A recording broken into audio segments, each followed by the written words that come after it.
Hello, YouTube coin community. It's Robert with CoinHELP. I got a few special guests today. Today we are going to be talking with Daniel Malone of CoinHELPu and Dustin Morgan. So, without further ado, let's get started right away on it. Okay, hello, everybody in CoinHELP land. Well, hey, everybody. So, our topic today is going to be on coin niches. What's a coin niche? Varieties and errors is a coin niche. Dustin, what's your coin niche that you like? Well, I'm trying to do so. Hold on a second. You know that I absolutely love, well, of course I love error and variety coins, but in particular, I like for whatever reason, lamination peels and die clashes. Those are my favorite things to collect. So that's my niche inside of our niche. Okay, Daniel Malone, what's your coin niche? Do you have I have too many coin niches, but I'm afraid mine is damaged and counterfeit coins. I literally collect those. Everything else I has for sale. I love Morgan dollars though, but that's kind of my niche too. But really, if you want to say I collect anything, it's obviously going to be counterfeits. I love studying counterfeits, and I love studying damaged coins. I don't know. I think it's cool to see how people have made damaged coins, so it helps me explain it to people that ask me questions as well. So I have boxes of that stuff. I know I'm like you, Daniel. I have a lot of coin niches. I'm putting together a 20th century type coin, and the only thing I'm doing with that is they've got to be plated with something. Yeah. Oh, cool.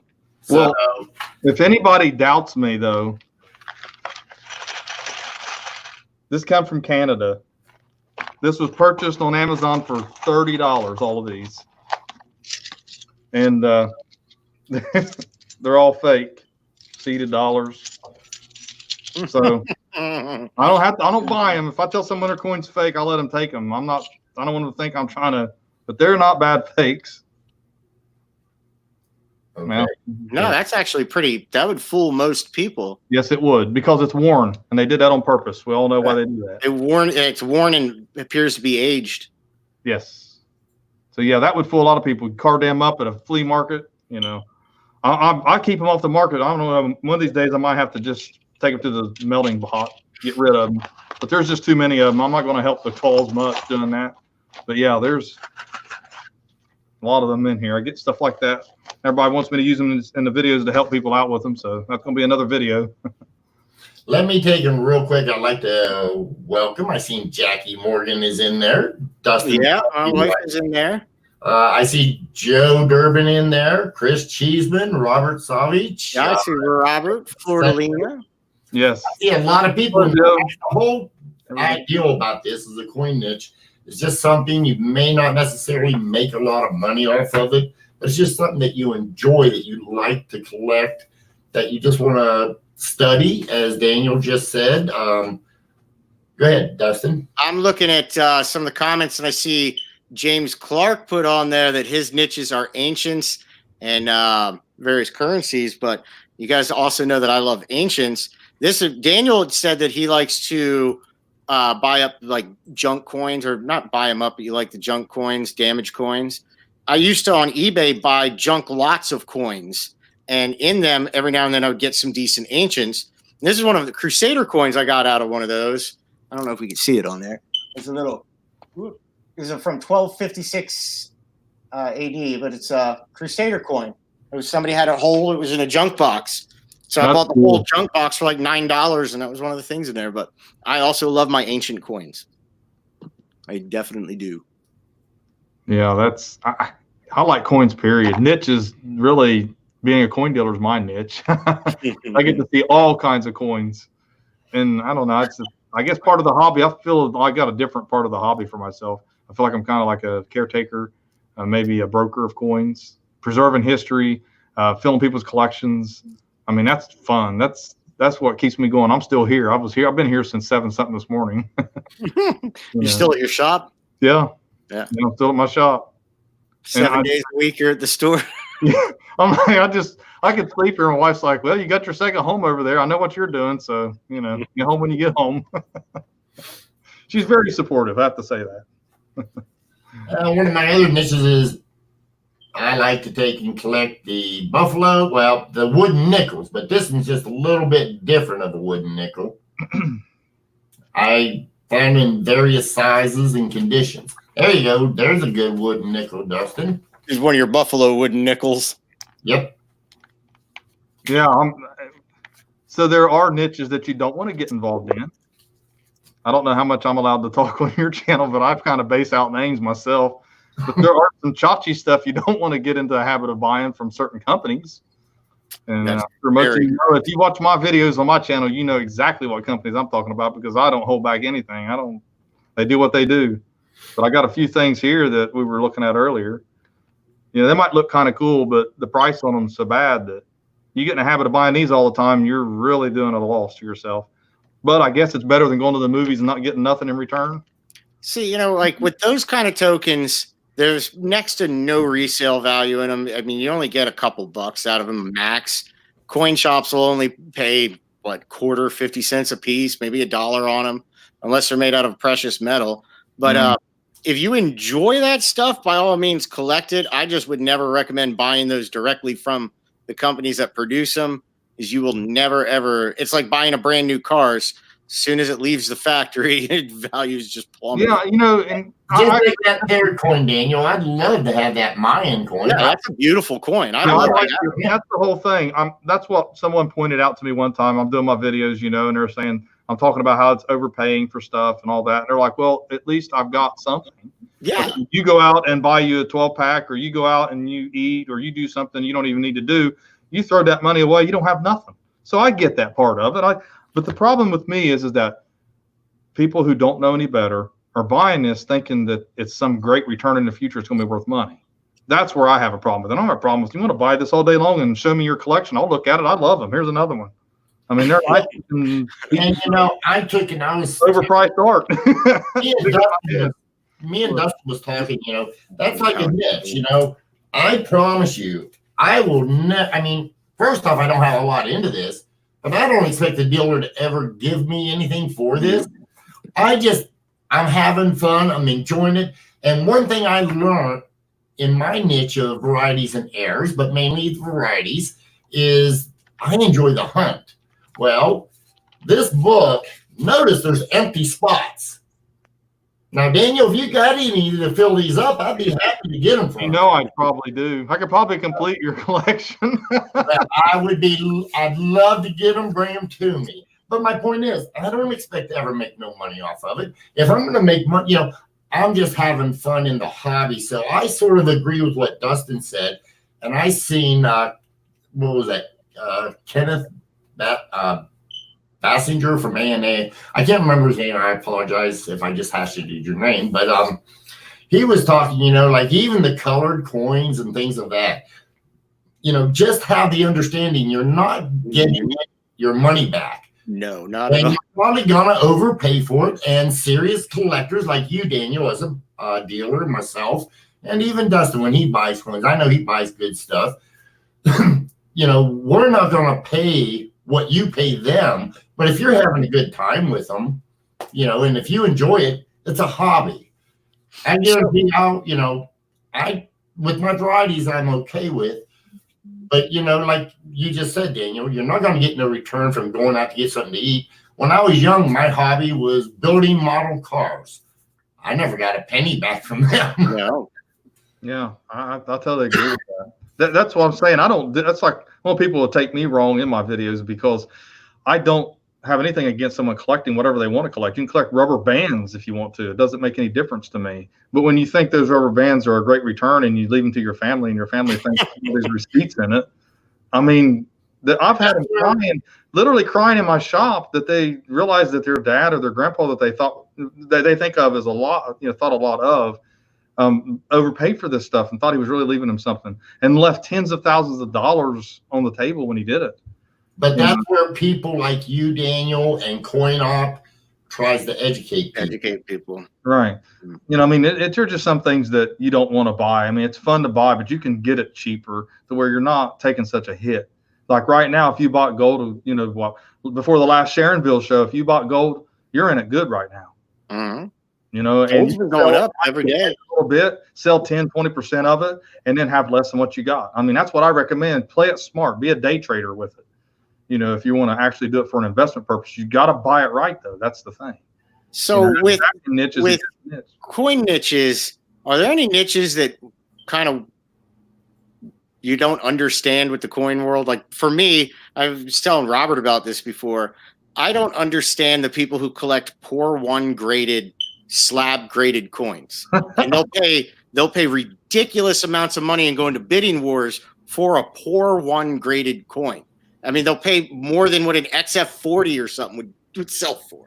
I see that a lot. I got a call from someone who was wanting me to find some 4-1 coins for them. I've never.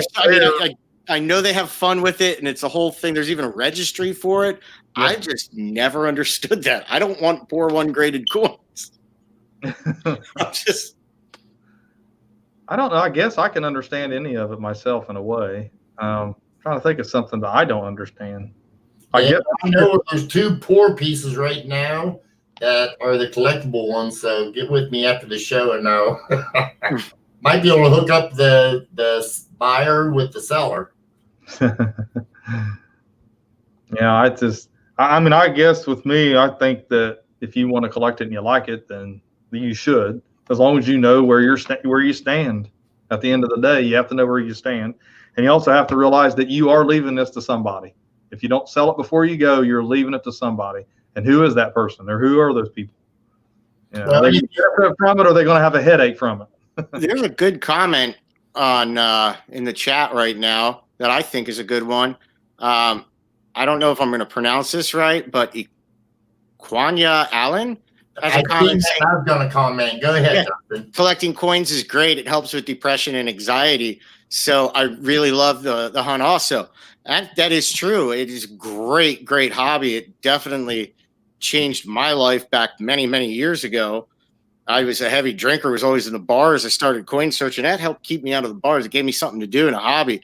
And it definitely does help with a lot of that stuff. It takes focus off of it. And I love coin searching. It's a great hobby. And I just saw that comment. It was like, yeah, I totally understand that. And I agree with it too. I seen that too, Dustin. I wanted to point that out. But I also like to point out, talking about a coin niche. Now, I've got to say, Joe Durbin is in the house. Hello, Joe. And Joe's a good friend of mine. Guys, go to Joe Durbin's channel. He makes these beautiful bells. They're made out of coins. These, I had him make this out of a couple mornings. I know, it's sacrilegious to some people. It was recycled. This was a pretty good graded coin, Daniel. The sound. I mean, this one's made out of a clad, and this is silver. Gotta love the ring of silver. Yeah. It's just such a. But you know what? I told Joe. I said, do videos on that. That's his niche, in my opinion. I think it would be very. I just love them. You can start a website and sell those things. Well, that's what I say. I mean, heck yeah. Joe does. I mean, it's awesome and they're beautiful. I mean, you know what? I'll show this one under my other. I never thought about. Yeah, you guys go ahead and talk, and I'll just show it. I guess I never thought about coin collecting as getting me out of something that I was involved in. They said gambling keeps me from gambling, and you said drinking. Yeah, I've never even thought of that. I've never known a world where I wasn't involved in coins. But it has kept me busy too. What? Oh. No, I was laughing at a comment from Blue Moon Bee. Oh, but I mean, I never thought about it that way. I see bartender and server. So you played Cocktail. That was That's a good movie, by the way. I haven't seen that in a long time. I know. But I don't know. I never thought of it. I guess it does keep me busy too. But there's other things I want to do, fishing, but I never really. I've always been in the coins or collectibles. I grew up flea marketing. Actually, Dad took us to flea markets, but he always took us around selling coins or buying coins, going to the Washington Courthouse and different shows and all that.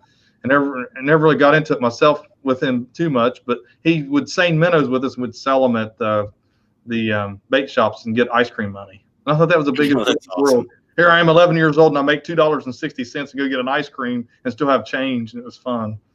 Learn how to earn money. And I guess I look at the coin collecting as different because of that, because it has been a way to make a means for my living. Oh, yeah. So I guess that's kind of my niche of it, where people see they're collectors and they can't imagine selling what they buy. Oh, yeah. I've got a lot of people that do. They say, I'm just a buyer. I don't even sell. Yeah, I've got friends like that. But, one of the things that I say many, many times, and, Dustin and Daniel both right here can attest to it, even when we're talking in private, if you're not having fun, you're not doing this hobby right. Nope. That's why at the end of any video I do, I usually either say have fun or I put somewhere in the credits have fun. And I always having fun. Yeah, and I always say happy hunting. I mean, because to me, it's the hunt for me. Well, I think what I've noticed with coin collectors is typically we all tend to enjoy various hunts of some kind.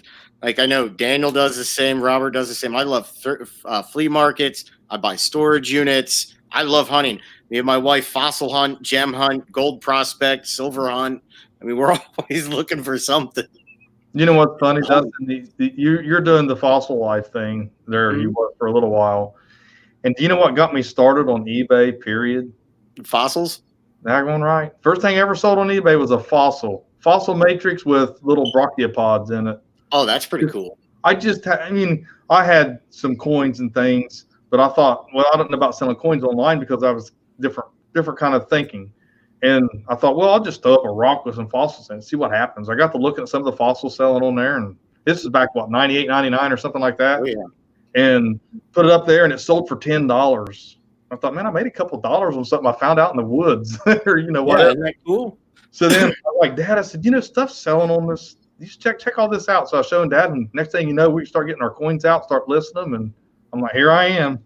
I didn't realize how much money they're actually. I mean, I've never made anything substantial, but I didn't realize that you could actually make money, out fossil hunting or gem hunting, gold prospecting. Oh, obviously gold prospecting, but like Kyle Frank from the Variety and Errors channel, me and him were out gold prospecting in North Carolina and found a bunch of quartz with trace amounts of gold in it. So we broke it up into small rocks. Kyle put that stuff all over eBay. We sold every bit of it. And there were bidding wars over. We made, we did really well off of that stuff. It blew my mind. That's when I learned I could go dig stuff up out of the ground and go and sell it. And it became fun. I mean, that's the thing. I mean, Dad taught me all the ways of making money off things you can find and just put a little sweat equity in it and you got it. Yeah. And that's the way I am with coins, man. I just dig in. Of course, the coins is my love. I don't know what it is about it. Well, the business, everything about it. Coins is a blast. I absolutely love coins. I also really enjoy going through the storage units. I like finding some of the unique things you find in storage. Yeah, I want storage wars. Well, I just get stuff laying around. Like I like weird stuff. So hold on. Or just the weird antique welding goggles or antique tins. I collect all that stuff. So when I come across you put those on, you'd be a Slipknot. Yeah. Fit right in with them. But I just think that stuff's cool. So I don't know. The hunt is a blast. And that's what I like about it too. I guess, I don't know. It's kind of hard to call a niche for me. I'm just all coin guy, period. Because I love looking through stuff. I don't care. He had those melt bags, and I knew it was going to be mostly quarters. Who cares? I loved it. I wasn't even going to do that. I was going to go through $40, and he put those out there, and he knows I'm like a magnet. Like I went right on the table, and you need some light, and I'm dumping them out in the box. And I mean, I should have did a video of it. He wouldn't have cared. I should have. I had Virgil lives at a coin shop out here in San Antonio that I go into. Like his melt box, he doesn't search it at all, even though he does know error and varieties. But he throws anything that comes in for melt, he throws in there. And when us guys come on in, he'll let us pull it out, go through the whole thing, search it all, and just pick what we want. I mean, in 2 hours going through it. Yeah, when I found the Type 1 standing quarter, he's told me before, you find something, I don't care. What I tell you my price is what it is. I said, dude, here's a 17 in here. Are you sure? I mean, it's $10 to $15. It's not. Well, yeah, but it's still much more than spot. Yeah, and he even told me that. He said, go through my Mercury Dimes. People found some 20. Well, if I find a 16D, I'm telling you. He's Oh, like, yeah. I don't care. I said, no, I'm paying you something extra. You aren't getting. I found a 16D $60 Mercury dime. I would definitely. I mean, I don't have any problem with anybody. I don't care if he told me I have all rights to find it and buy it for whatever the dollar he wants to sell it to me for, $1.20 or 30. But I won't. Only that's just me. I don't know. I got a relationship with everybody, and I want to keep that dealer to dealer thing going. And I think that once you start finding little things and it gets out there, everybody be like, man, he's looking through my stuff. What if he finds? You know what I mean? As a dealer, I don't want to do that. Now, as a collector, hey, you walk in the shop. I made the mistake early on in buying from. I started getting this is when in my 20s, I was buying up coins from various stores around my area, like jewelry stores that didn't focus on coins but would buy silver and scrap stuff. So I'd go on in and I'd buy their silver coins because I could get them just a little above spot, which was cheaper than anywhere else that I could get them at the time. And the one store I went into, they had a Indian head cent that was struck on a silver dime planchet.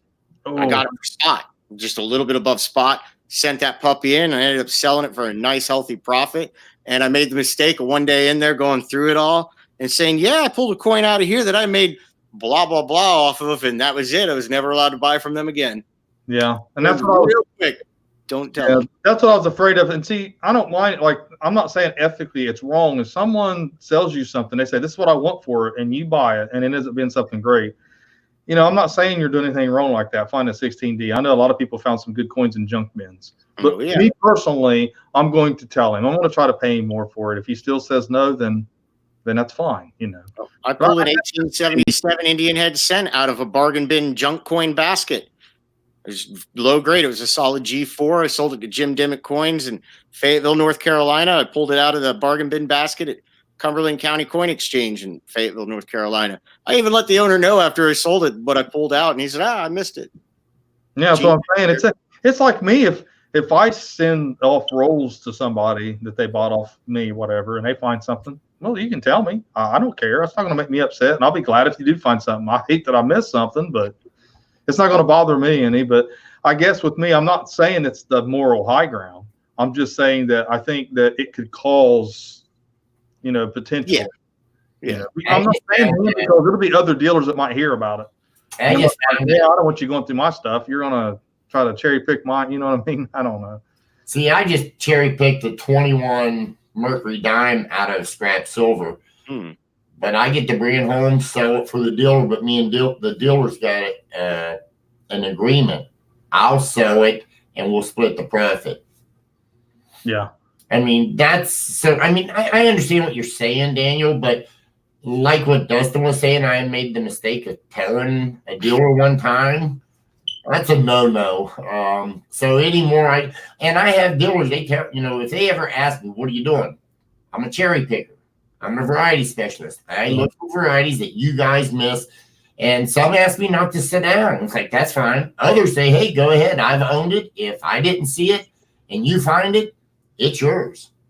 Now, I judge the dealer when I come in. If the dealer seems like he's all about business or she is all about business, and I don't normally cherry pick, or it's a busy store. I won't cherry pick a busy store as they don't have time to sit there with you while you're just going through stuff.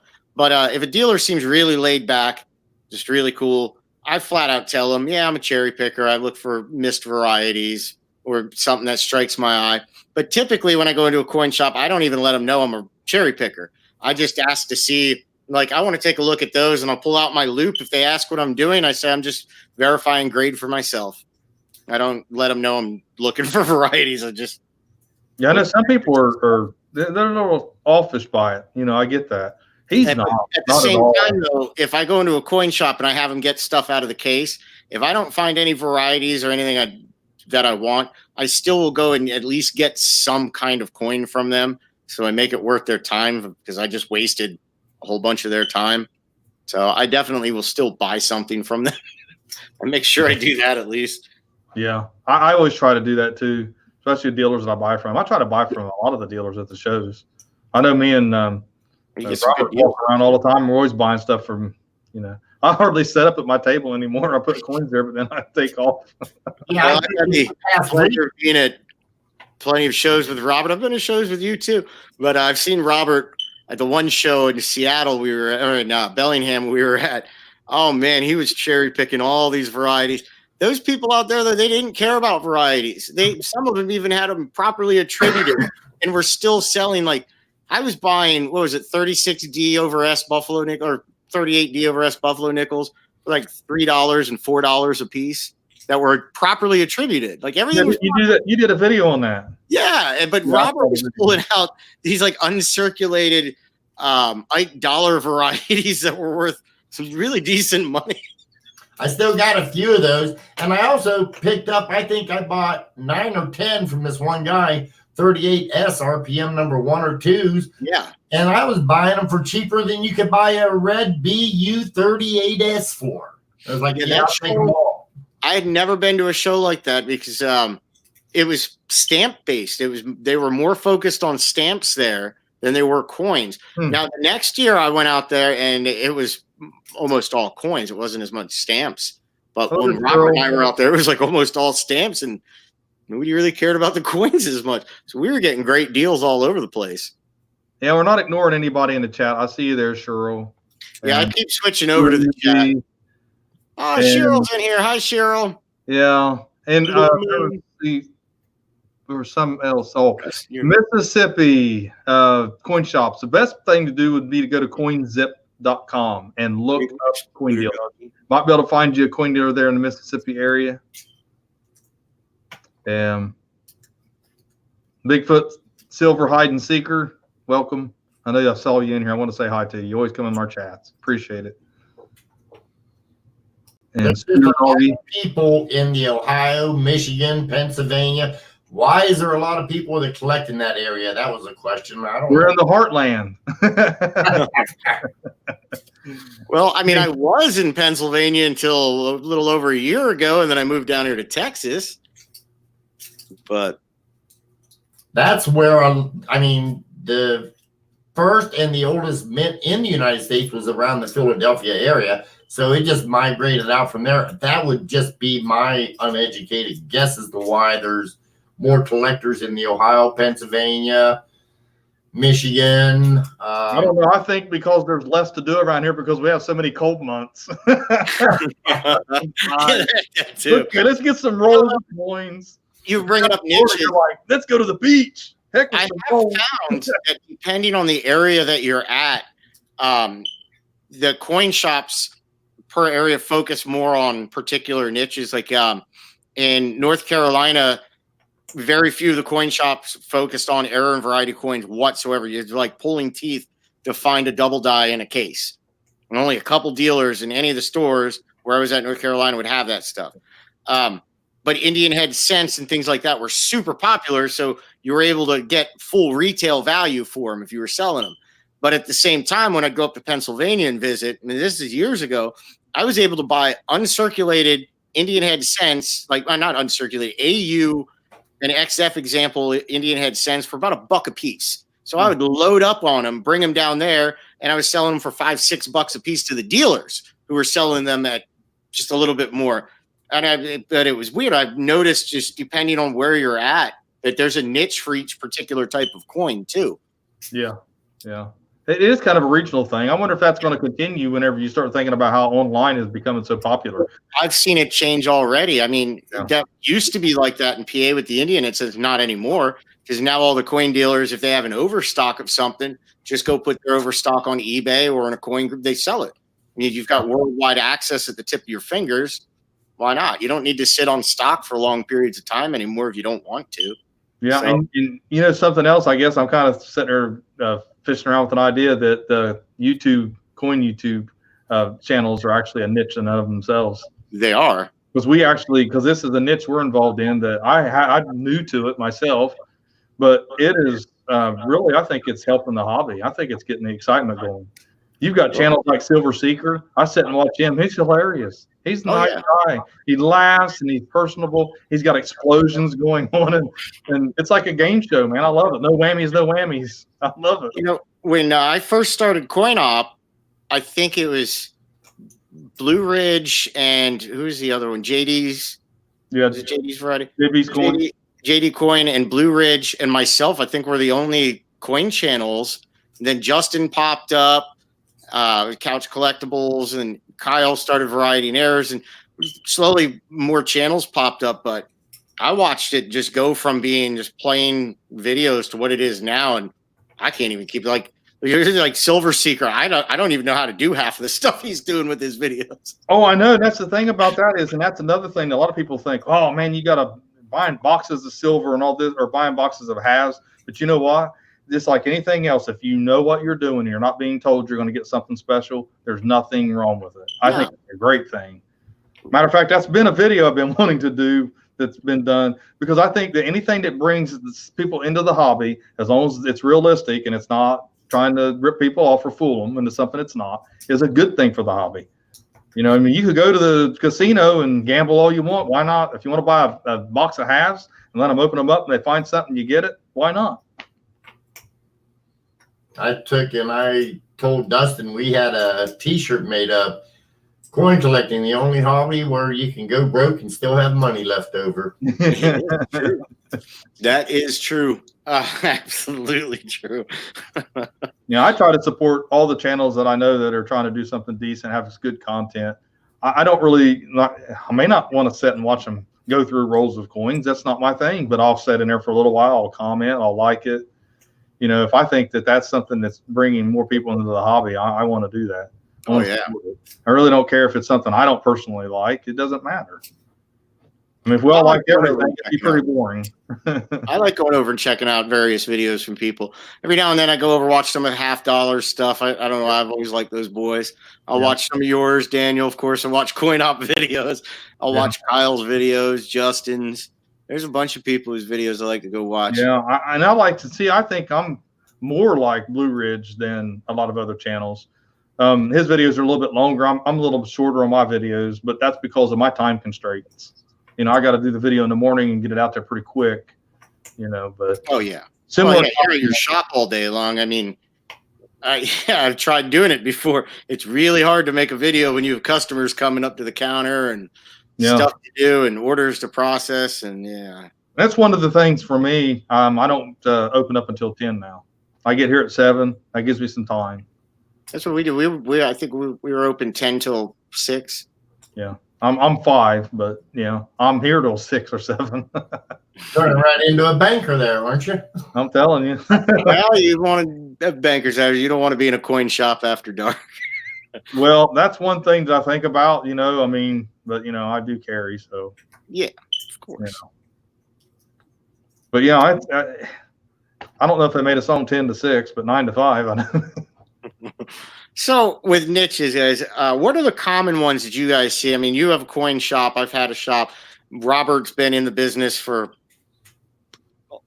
ever. What are the common niches that you see? I know for me, I see a lot that people like collecting birth dates. They like doing birthday sets with coins and bills. And they also like doing birth year sets, like silver sets for birth years. Those are the biggest ones that I see that is like just really common. But it's still a niche because it's a particular type. And then, of course, typesets. A lot of people do typesets. Yeah, I like the typesets idea. I do too. I help fill a lot of typesets. People come in. And you know what? I've seen some notes with birth years on them go for some good bucks. Oh, yeah. I've seen that too. Yeah, that's a pretty good niche to get into. It gives you something to focus on because a hobby can be confusing. And that niches do give you a focus area, kind of more concentrated. I just seen a typeset, but it was in a blue Whitman, but it's for Filipino type coins. You got any of those books, Daniel? I don't have any books for Filipino type coins. If you ever one of those books can go for some big. Were the Filipino coins minted by our mint? Some of them, yes, but for the typeset for the Filipino, you've got to get Spanish coins, USA coins, and Filipino because now they have a mint. Ah, gotcha. So, Scott. Thanks, Scott. Appreciate that. There was someone else that commented too. All right. Christine Bailey asked, what's a typeset? Go ahead, Daniel. Well, a typeset are coins that have no longer being made, like seated types, barber types, standing quarter types. They're all types. So it was each from 1793 all the way to now, the mints changed designs. So each one of those designs is a type. Now you can actually consider quarters a type, even though they still make them. They're still a different type. And the sets actually have, you put commemoratives, you can put, modern coins in some of the last pages. That's what a type coin is, just a different type. Oh, yeah, you got the book. Yeah, now this is a cheap book, guys, and this is not remnants because I'm doing a little different, but this is what he's referencing. This is a starter set.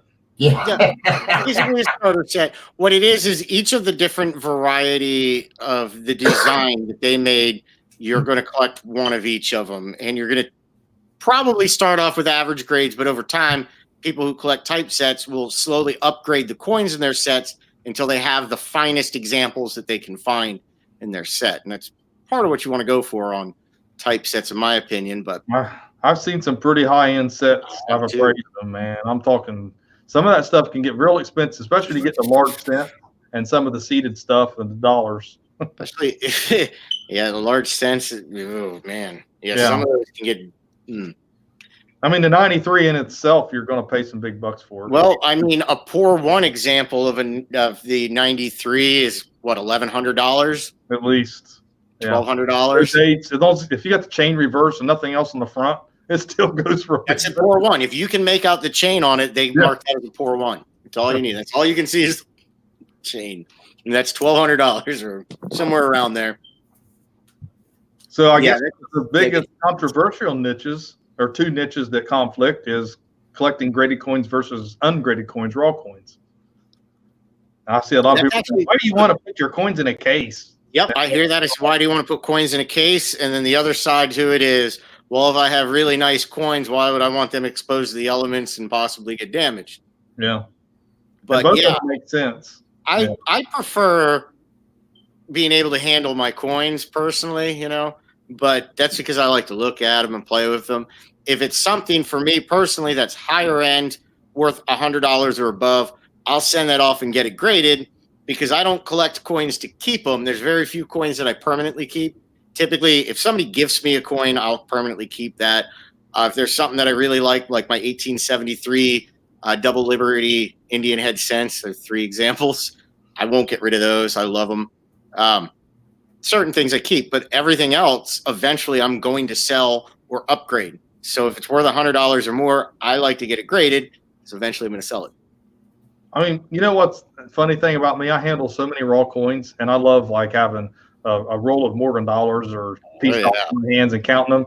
But I'd love to have a stack of Morgan dollars and a PCGS holders. I don't know why. I bought so many at the show, and I was like, one of the full boxes. And I did that one video, and I had my stack, and they fell over on me. But I was talking about, should you have your coins graded? I did that, and I love that. I was like, that's my stacking slab coins. I don't know. I love the slabs. And when people come to me with boxes and I hear that slabs rattle inside, they walk in the shop, I'm like, yes. I know bags of coins are fun too, Oh, yes. Yeah, some people's niche is just stacking. Thanks, Laura. Yep, some people's niches, as Robert just said, is just stacking, just silver stacking or stacking, just holding on to stuff. I know people who search Lincoln cents, not looking for any varieties or errors. All that they're doing is pulling out the copper coins, and they just keep them in a bucket. Did you have dreams about it, Daniel? I don't think I ever stop. I wake up and I'm probably counting coins. I get up, turning my alarm off, I'm afraid I'm going to drop my coins. Oh, shoot. And believe me, if there's somebody that eats it, breathes it, and sleeps it, it's me. You can believe that. That's a fact. Oh, you know what? Talking about coin niches, I just remember I picked these up. Guitar picks? Ooh, Jesse. Opas. A lot of people that collect those World War II rations, Oh, yeah. It's another thing, Dustin was talking about birth years. Some people just collect during the wars. Oh, yeah. Oh, yeah. Yeah, wartime stuff. I know someone who does that. Well, here's another niche. Talking about stacking, or some people just like stuff like this. Yep. That they do. If I can get it to focus here, Yeah. maybe see a little bit of eye candy. Mouse. You're the mouse. You're the mouse. Mouse. And Coin. people love like koalas. Effect on this. Matter of fact, you know what I got from my wife for Valentine's Day? From the Perth Mint, I got her the otter coin. She loves it. I didn't think she would like it that well. I mean, I got her that and some roses too, but I mean, she loves that coin. Oh, I was going to do a video on coins, like cool Valentine's Day gifts that coin collectors have gotten. And I posted it in the Coin Op group on Facebook, but I think I only got like 2 people who sent me photos. I was like, all right, well, there goes a whole video on that. Well, I could have. Here's one. Have you guys seen this one, the New Zealand bullion? And I haven't seen that one. AppMex, I think I told you before, AppMex had sent me a couple years ago one of those koala ones. I really like those coins. That one's pretty. Yeah, this one's a little different. You don't see this much, but I got it. I actually did a little trade with someone from Australia that's viewed some of my videos, and he had trouble getting certain things that I could get for him, so we just did a little trade. But I mean, here's a Kookaburra. A lot of people love the Kookaburra. Marks off of the dresser. That's a beautiful coin. But those are nice coins, and you know, I do like these. They're over. I mean, Right there. they have a huge premium on them, but Those all from the Perth Mint? yeah, these are from the Perth Mint. Yeah. Here's another one. But they are just, I love Oh, it. pretty. That's a very pretty coin. You know, this one has the dual obverse and reverse Kookaburra. 30th anniversary. I didn't even realize I made them for 30 years. I wasn't even thinking about that. And yeah, they're real nice. Of course, you know, they go for a premium. You know, you're paying more for it, but you're buying it because you like it. Still weirds me out that my monitor is over there and my camera is here. It's weird when I see myself not looking like. Yeah, I got that, and I'm gonna grab a Pearl Harbor one that I got. It's really cool. 75th anniversary. Joe Durbin, you still out there? I got one, but the problem is it's a little expensive. We got to get this for Alden one day. If Joe Durbin's out there, he'll understand what that's for. So this one here is important, obviously, for various reasons, but I really do like this. Get it to focus really. Oh, yeah. I like that one. I've seen that one before. I've had that one. And I just want to say, and anybody out there, I thank everybody for their service, by the way. I mean, this was a very bad day. We know we lived through the Twin Towers. This was really bad, too. You know, a lot of people, I mean, we're talking, but I love that coin, and I, you know. Oh, yeah, the smoke alarm. Yeah. Sorry, Anna. Here's Year of the Goat. Yep. And I also got these. Now, the holders are kind of scratched up. I've got to replace the holders, but I got Star Wars Stormtrooper. Oh, boy. Hey, I like this stuff. I just don't collect it. I'll sell it. Yeah, it's a niche. See, it's a little scratched up on the holder. Oh, that one's cool. There's a Stormtrooper on it. I am your coin. Instead of I'm your father. Hey, I wonder if anybody has made the show Rick and Morty. It's a cartoon that I find hilarious.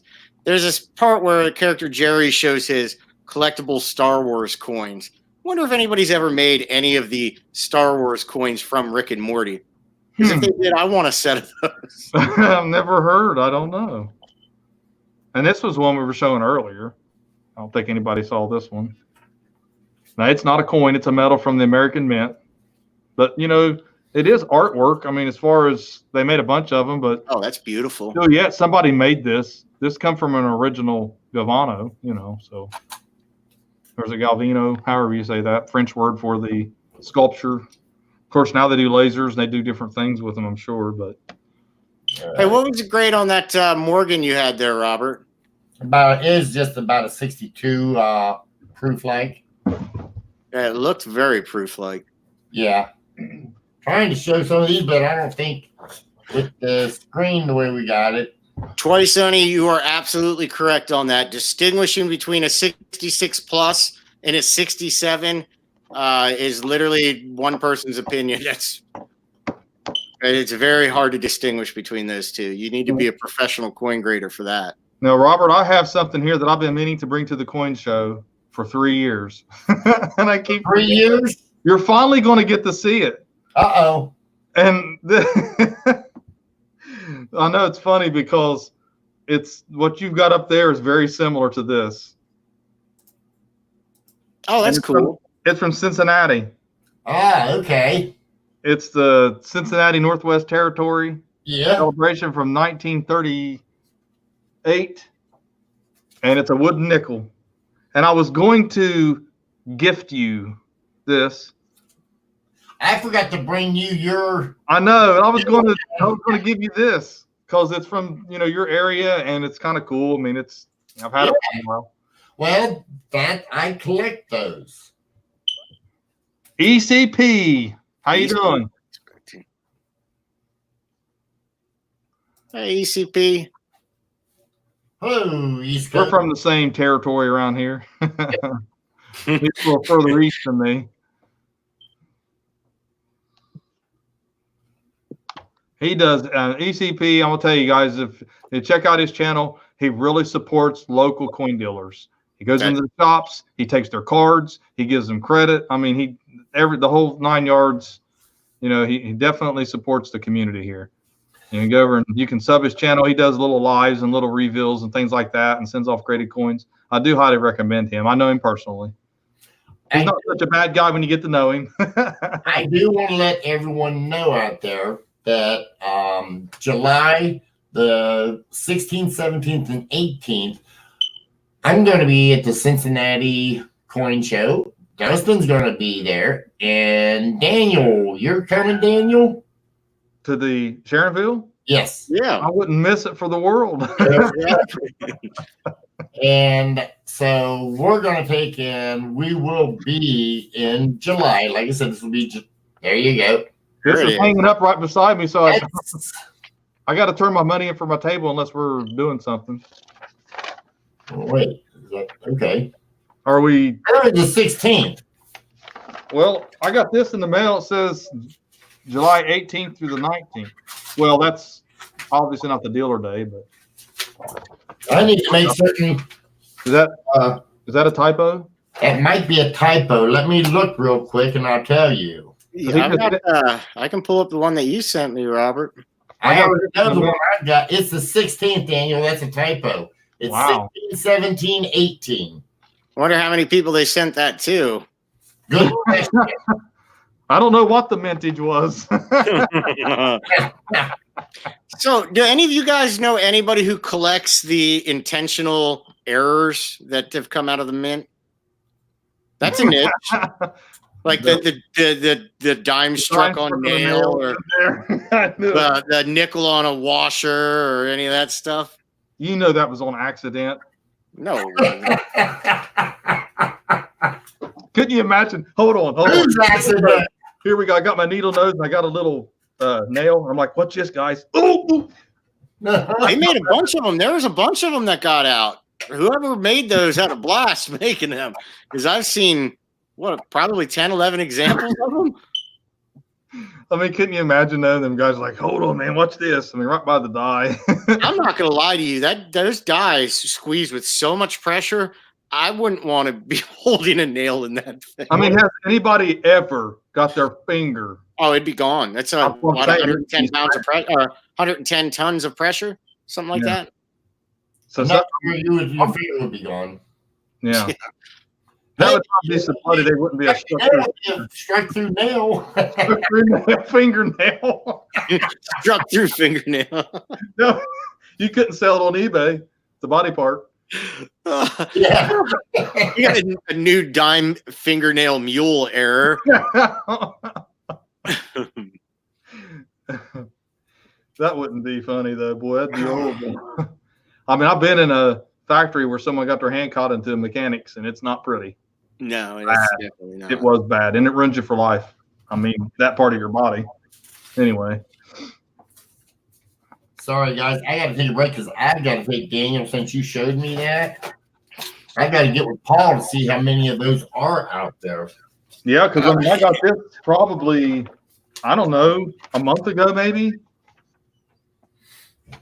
I know that it's going to be it's got to start on a Thursday for dealer day or Friday for dealer day. So, well, let me see your thing again. Yeah, they're saying Friday's 18th. Friday's the 17th of July. Yeah, so we get there on the 17th for the dealer evening until what, 6, and then we get out of there, and then Friday. Well, wait, I wonder if yours is the typo. No, yours is Friday's the 17th. Thursday's the 16th. I know we always close half a day on Thursday to get up there. Well, Thursday's the 16th of July. Apparently, it is comedy night, Christine. Lincoln, that would probably scar me for life. I picked up a lady's finger and they got cut off on a breath in a furniture factory. Ugh. Yeah. So that's the one I got, Daniel. Hello, Silver Nitrate. Ant 22. See a lot of. All right, let's pull up a calendar on the computer here. Yeah. Gardner's guy. Hello.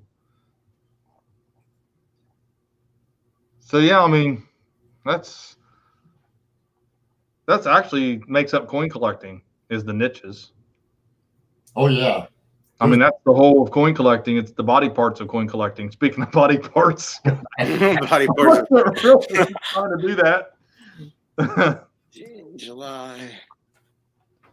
Funny, Ann. Yeah.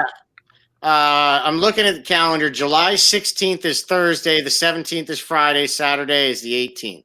Yeah, I've got to let Paul know. You think he caught it? No, because you got it. Well, but I mean, you've got a different one. Color, that one with the color, that's the original. Well, honey, that's the Hello. I heard Florida-Lena in the background. Hello, guys. Every night is comedy night in my house. The mirror doesn't help. Yeah, that's what I said. I seen that night.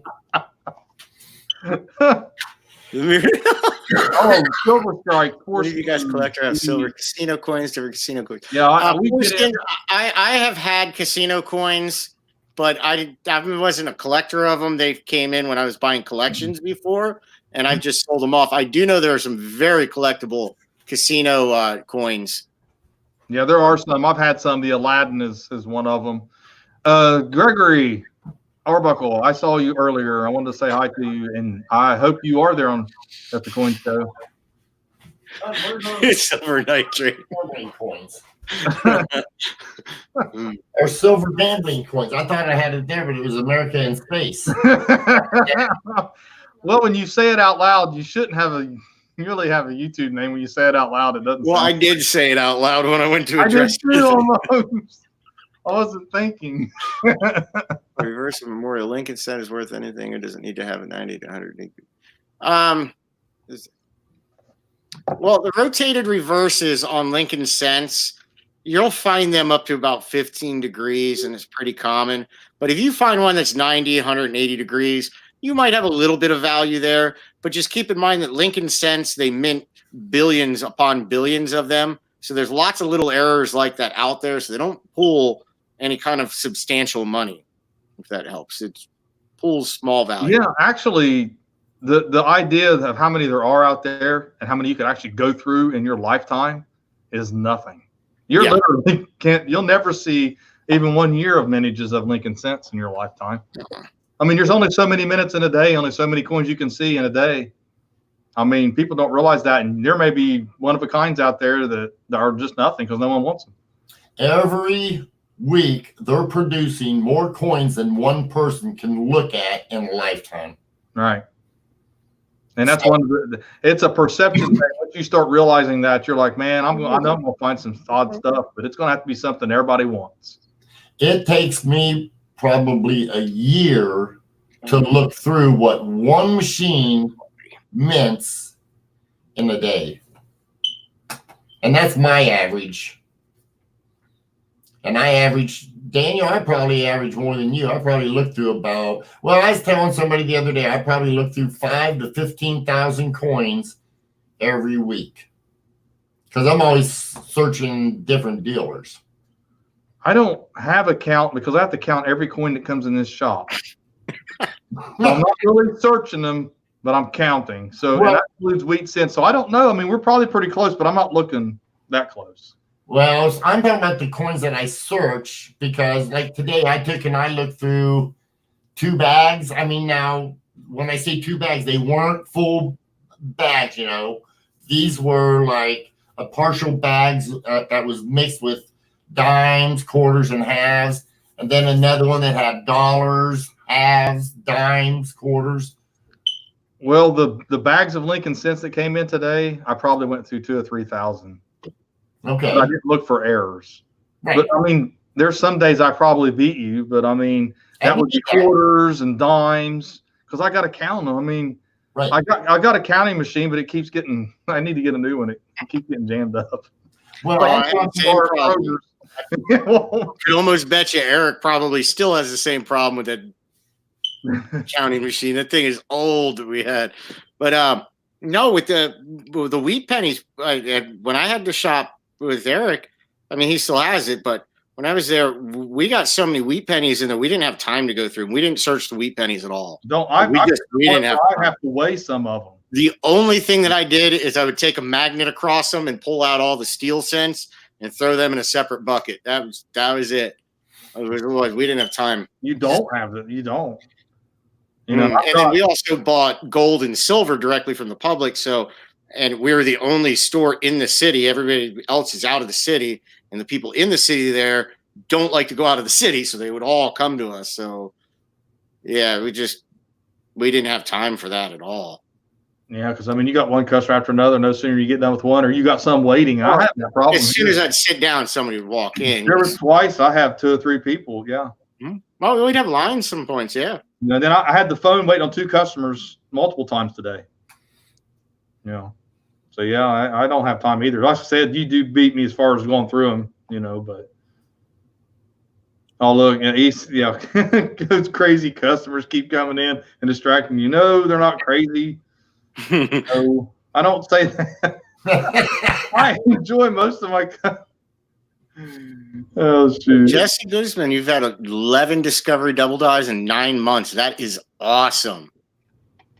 That means you have a heck of an eye and you know what you're looking for.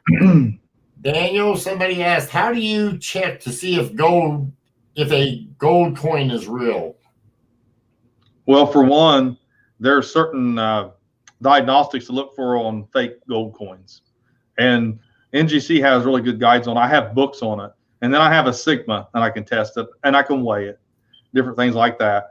But I'm typically looking for little die scratches on certain areas that shouldn't be there on a coin, different designs, features. I actually did a video on a classic head, or I'm sorry, it was a cap bust, Drake bust gold coin that came in at 250, and it was actually plated copper. And we was able to test it, but I knew it was fake before I ever tested it. The design wasn't exactly right. Once you get them side by side, you can tell. Yeah. Matter of fact, that video is a pretty good video. It's not very popular right now, but it is still sitting there in my stack of videos I've got here on YouTube, and it's a good one to watch because that came in. An attorney actually brought it into us. One of their clients had it, and they found it underneath the desk. And the way it was found and discovered literally make you think it should have been authentic. Why would it have been taped underneath the desk, you know, like a secret coin or whatever? But it ended up being a fake. I think it was 1833. Now, on the topic of fakes, real quick, for anybody out there that wants to be able to spot a fake, I strongly suggest going into coin shops and looking at real examples of every coin that you can and familiarize yourself with the designs, how the design looks in various grades. And then if you can get to a shop like Daniel Malone's shop, I mean, he's got examples of fake coins. You can go and look at fake coins. I know Steinmetz Coins in York, PA has a fake display. You can go over and handle and examine them so that you know what you're looking for. Most dealers will definitely help educate you on how to spot a fake coin. They don't want you to get ripped off either, because when you get ripped off, you come into the shop with that fake coin thinking you're getting money, then we end up looking like the bad guy when we have to tell you it's fake. So we'll definitely educate you. Yeah, I'm just wondering if that shouldn't be something that I bring an extra case and bring my fakes and damaged coins and display them at You the should. Shamville show. I think that would be a great Out on idea. the front table there where we usually do the videos. I've got that table already set up at the show. I Yeah. work hand in hand with the producer guys. But we've already got a table that'll be out front that you can take, and you'll be able to see one of us three. I figure with all three of us in Fortalina, we can take turns and keep it, just have fun and Keep it flowing. Right. But we do have a table out front as you first enter, Daniel. And Daniel, I don't know if me and you talked about it, but I was going to see if I can't get you setting up next to me. Yeah, we talked about it a little bit. That's what I was saying. I was wanting to get, like I said, get the table, but if we can do that, that would be fine. Right. The one thing about it is Vince, who usually sets up beside me, he likes to have a little place. So I got to figure out what I'm going to do, but I'm going to figure that out here this month because I want to plan that ahead. Definitely. On how many tables are you going to have? I'm supposed to have 2 inside the show. Okay. Well, I was trying to find that. Ladies, this question. I have spent 50 years to get a complete set of wheat cents. How is the best way to sell for the cash I have in it? Either one of you guys want to answer that? Well, I mean, there's not really any way unless you bought it for less than what they sell for. I mean, if you bought it for what it sells for, you're going to have to find that person that wants it, that's a collector, that wants it as bad as you wanted it. With selling things like a complete set of Lincolns, with those type of things, you can always, of course, go into a coin dealer to sell stuff. But a coin dealer, when a coin dealer is purchasing stuff, keep in mind that they have expenses. They have to be able to make a profit. If you're looking to maximize the amount of money, then you want to utilize something like one of the coin groups on Facebook, a private sale, or maybe even eBay. You could do pretty good. But at the same time, anytime you're doing anything online, make sure you know what you're doing because it's very easy to get taken advantage of. Finding a private buyer locally is typically the best way. If you have a complete set of Lincoln cents, there's somebody else out there that wants that complete set of Lincoln cents. And depending on the grade of it, I don't know if your set is random grades, but some people, when they make complete sets, will have them all AU or all uncirculated. If it's something really, really nice, well, I would probably try to find a private buyer personally than anything, because that's how you're going to maximize the most. I don't know. I guess my thing is when I've got a little different way of doing things. What you said, Dustin, was right. I mean, that's good advice. What I mainly tell people is the chances of me even selling the collection for what a collector's paid for it is very slim. Yep. So hopefully you bought the key dates first and way back, because then you get your return on it. You will be able to sell it for what you have in it at that point. Because most of the set is made up of, 5 to 6 coins really that are the keys that make up most of the value. So that's most sets. I don't know if you can do this, Robert. I'm waiting for it to load a little bit, but I've got that gold coin that fake one. Oh, okay. Another thing, here's the new niche that I haven't mentioned yet that I have, and I guess maybe I should have said this. I don't know why I didn't think of it. I literally collect coin images, my own coin images.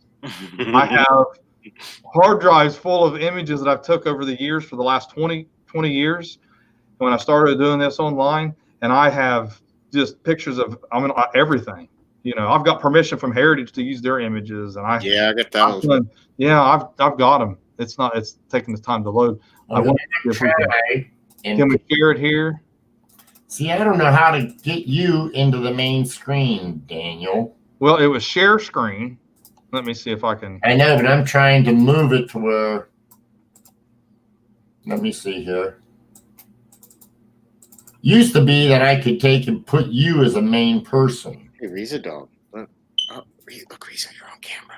And that's what I'm trying to do, but I can't get to do that, Daniel. Okay, now I've got it up as share. You should be able to hit it as share. No, you've got to share. Hang on. Oh, wait, there it is. Okay. There we go. Okay, Ooh. here it is. Here's the fake, not gold, plated, gold plated. Actually, it's copper mostly. It was actually they actually X-rayed it all the way through. Sigmas only go so deep, but you know it was fake. We knew it was fake, but the details are off in the 9. But see, this is something that I do in the 8. You can see but I collect pages of hair fake too. ones. Huh? The hair is just yeah. Once you know what they really look like, this doesn't fool you anymore. You know that, but when you don't know what they look like, but you know it was a nice looking coin until you got to really looking at it.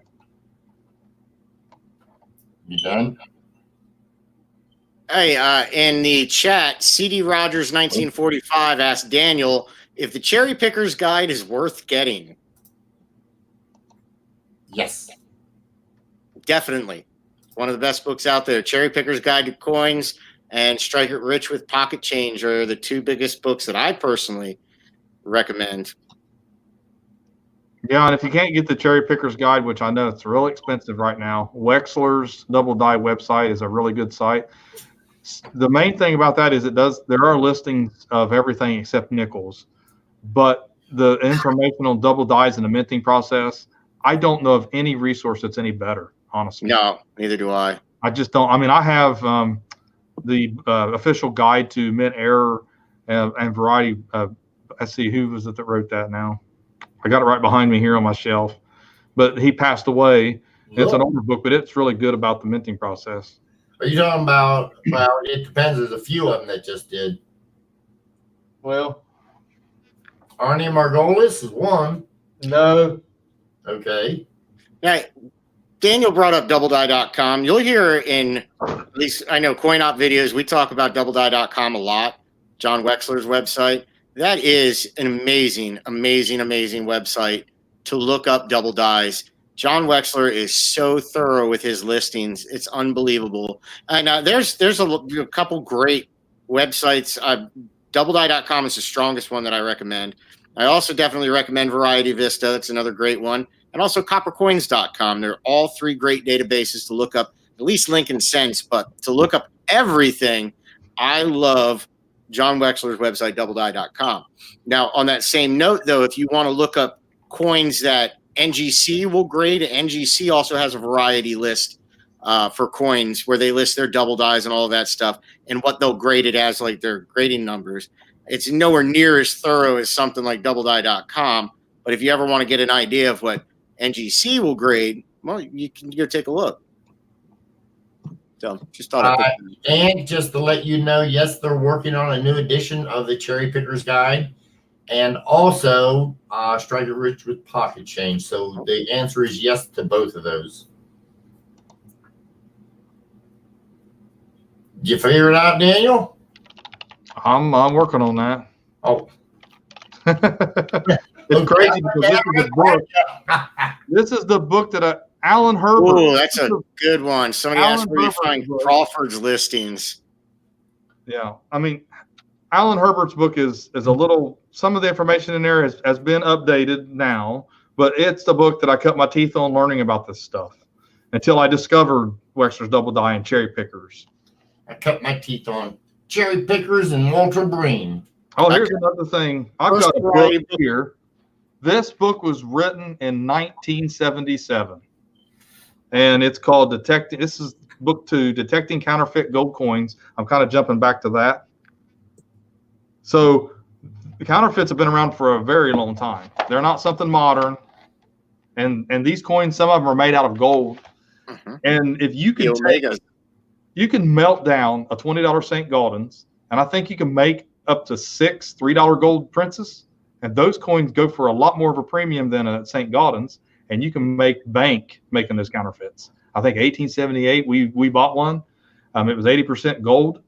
They added a 20% balanced copper in it, and you would hardly tell the difference in it. I mean, you test it, and it doesn't test out, obviously, but yet it still gave some type of reading. So when we had it x-rayed at the refinery, it ended up being 80%.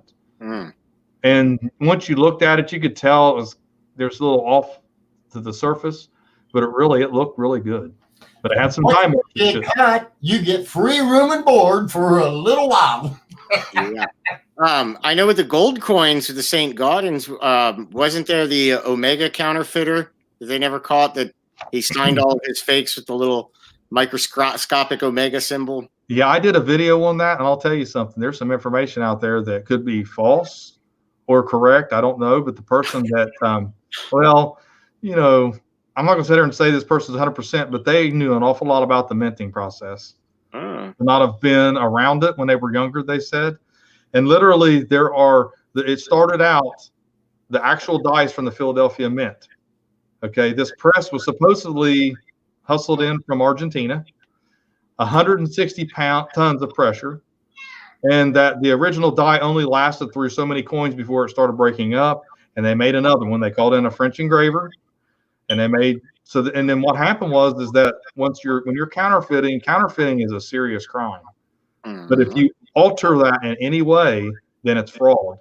Fraud is very difficult to prove. It's also not usually prosecuted. So they put that little omega symbol on there to keep from becoming getting to a lot of people think it was the other way around. But see, there was a lot of coins produced by the mega counterfeiter people don't know about. There were other gold coins, not just they still turn up, but didn't he make like a whole bunch and they just don't know which ones? There's literally thousands that were made. And an operation like that takes a team, not one person. Yeah, absolutely. Yeah, it was a concerted effort. And like I said, I've got all that. Someone sent me a PDF of this. And it was quite amazing what the person actually remembered claiming what they claimed. And they could be just making it up, flights of fantasy, a hoax, whatever. But they just knew so much about the minting process. They must have worked for the mint then if they're lying about what they knew. Yeah. Some did actually work for the mint. And by the way, Ant2242, I love your statement because I get the gist of that. What's that? First counterfeit from the kingdom of Lydia. I understand that one, Ant. So we've got all these niches. I collect damaged coins, counterfeit coins, and coin pictures. That's my 3 niches. And then I love Morgan dollars, but I don't quite actively collect those. But I love buying them. So my niche is buying coins. Hey, Jesse Gosman had asked, can I sell a Discovery DDO-001 and where eBay, Etsy? Thanks. If you're going to sell a Discovery coin, if it was graded and you've got it where it's the Discovery piece and it's a graded Discovery piece, you should be able to fetch a premium with it. People do collect Discovery coins, but it all depends on what year, denomination it is as to how much it's worth and what somebody's willing to pay for it. But if you were to sell that, one of the coin groups or eBay, I wouldn't. Etsy, I don't know. I don't know about selling coins on Etsy. Well, I know there's some good sellers on Etsy. But, I've never done anything with Etsy. I don't know much about Etsy. We're going to have to wrap this up, guys. We've already went over. Alan, the gray penny probably plated or it was struck on a foreign planchet. You'd have to weigh it, do some other tests. So send me an email. I'll see if I can't answer it if you send a picture of the yellow version of the reverse. So, guys, yeah, we've went a little past it. I know we're having a lot of fun, and we appreciate everybody who showed up. I hope you guys enjoyed it yourselves. Daniel, we'll start with you. Would you like to take and have anything for closing comments? Well, I want to appreciate everyone that tuned in to watch us, and I appreciate everybody that views my channel. And I love the crossovers and the fact that Dustin joined us. That's a big deal to me, man. Dustin's good people, and glad to have him with us on here. Can't wait to see him at Sharonville. Oh, yeah. Got a lot of ideas, and I think all 3 of us here, know what that's about. So, yeah. Okay, Dustin, you? It's been fun for one. Daniel, I love talking with you and hanging out with you. And definitely see you at the Sharonville show, Robert. But yeah, dude, there's all kinds of niches. We were talking about niches earlier. All kinds of niches in the coin world. If you're in the coin world, if there's something that you enjoy collecting, something that you absolutely love, collect it. Have fun with it. The biggest key to our hobby is make sure you have fun. So no matter what you do in our hobby, just have a blast doing it. It doesn't matter what you collect. I like collecting buy errors and little lamination peels. I even collect the lamination peels on nickels. Do you know how common those are? They're not on a nickel. It's not worth anything, and I collect them. I don't know why. I just love them. So just enjoy what you collect. Yeah, war nickels. They're on war nickels a lot. I enjoy the hobby. I mean, I've got a lot of niches I like. I'm like Daniel. I mean, I see so much because we're constantly buying and selling. Yes, General Robert E. Lee. Yeah, I don't know. I just got multiple niches that I like. So, and yes, Robert E. Lee. Yes, Dustin is the one who started CoinOp. You'd have to ask him for the full story. He would know better when he invited me to work with him. Oh, I don't know if we have time for that, but it's not a long story. Oh, go ahead. I'll let you.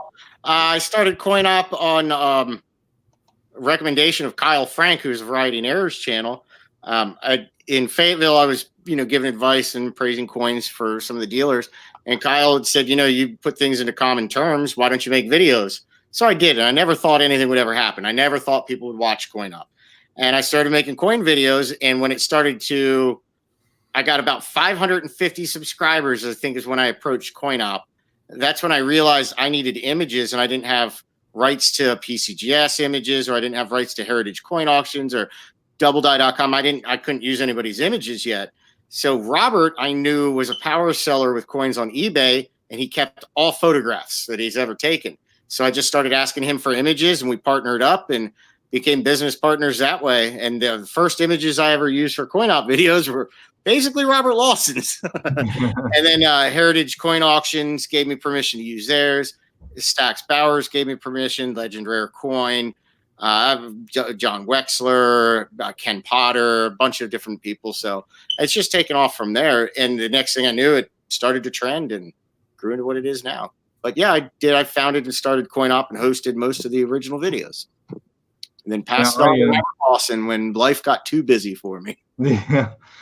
And talking about the America Mint coins I was showing earlier, and that's not a great niche to get into if you don't realize those are not great investments, or if you're just buying stuff thinking they are. I did do a video on some of that I bought to show everybody, and in that there were 3 marine metals. They were silver-plated metals, and I couldn't trash them. I'm sitting there looking at these things, and they're beautiful. I mean, no, they weren't silver. They're not really worth anything, but what's on them is worth so much. And I mentioned that, and I told anybody, the first 3 people that commented that they were in the Marines, that I would send those to them for free. So, I guess I found a little bit of a use for those. In my opinion, it was a better use than what they were intended for. And I just got an email from one of the guys, and, he said, "Hey, no crying, please, LOL. But I received today the beautiful round that you kindly sent." He said, "That's the first thing I've ever won in my 72 years. And, this guy was a military veteran, served his country, and he was just proud to get that. And I don't know, it just means something to me. And I know that's kind of part of the niche here, I guess, but I don't know. I had to mention that, guys. I just, that's a good story. story. Too much to me, man. I can't help it. Too many people have gave some or all, or their families have gave all. I've had family member that passed away in the military, was over in Germany serving, so, I heard about that all my life. Appreciation. My brother, he got injured over there, but there's my brother. There's Ben. There we go. We always got to honor our veterans, and I guess he served 3 tours overseas, Afghanistan a bunch of times. I have a lot of respect for any of our soldiers. Love our because we've got we're able to do our little coin niches here, and some people aren't able to do that. There you go. There's a little niche for you. There's a Army Ranger medallion from the Catholic Church that was issued for Army Rangers. Yeah. That'll be the next topic. We can do it on coin stories or. I think that would be a good thing, coin stories, because, there's people that, we're reaching people. And like you said, Dustin, these niches, this coin collecting got you out of something. Okay. We had another person comment that got them out of something. These people, the elderly are in, some of them maybe can't get around like they used to. I have so many disabled viewers that talk to me and call me on the phone, and I can't really do much, but I can look through coins. Guys, it's a big deal. You take somebody that means so much to them, and it's we can't take that for granted. I don't take it for granted. It was just a metal that was intended to basically be sold to make a bunch of money for somebody, overpriced, but it meant something. It does mean something. That's. Okay, guys, we're going to end this, so that'll be another topic for another time. Maybe we can get Dustin to come back, Daniel, on CoinHELPu's channel, and we'll do this again. I'll be glad to. Be great. So you're invited, Dustin. Now, leave Oh, that- you know, I love doing it, so I'll definitely participate. You can't get out of it now. I don't want to. I enjoy doing it. Nice. I don't know. I enjoy. Well, you guys know I enjoy film work, but I enjoy being on camera too. So, and it's coins. I love coins. So coins, camera. It's awesome. Yeah. Okay, say good night, Daniel. All right, guys. Good night. See y'all. Good night, everyone. Okay, everybody, take care. Have a wonderful week, and as I always like to say, happy hunting, all. Have fun.